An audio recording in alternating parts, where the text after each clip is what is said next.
Ce livre est un trésor. Il en est des livres dans les bibliothèques comme des statues au cœur de nos jardins. Elles ne se dévoilent jamais complètement au premier regard. On passe auprès d'elles, happé par leurs figures immuables et pâles, pour aussitôt les oublier. Et puis un jour, le miracle s'opère.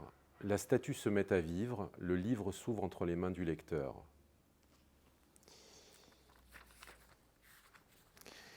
Je vis de grands champs d'hiver couverts d'oiseaux morts, leurs ailes raidies tracées à l'infini d'indéchiffrables sillons.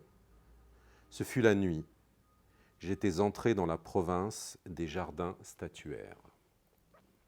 Voici comment, en 3 phrases, on verse dans le premier roman du plus grand écrivain français vivant, Jacques Abeille.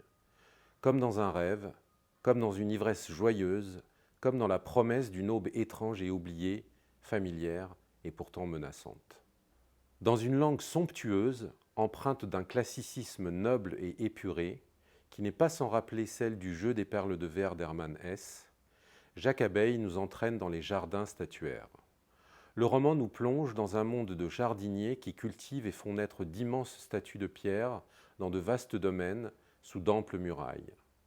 Une simple bouture minérale pourra prendre l'apparence d'un des jardiniers qui la moissonne, ou devenir une statue boursouflée de concrétions monstrueuses et menée au gouffre.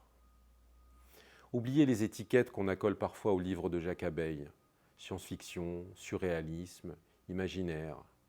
Les jardins statuaires n'est ni plus ni moins qu'un classique qui vous est donné à lire, une porte d'entrée vers une œuvre intemporelle, éblouissante de beauté et qui ne fera que croître en reconnaissance.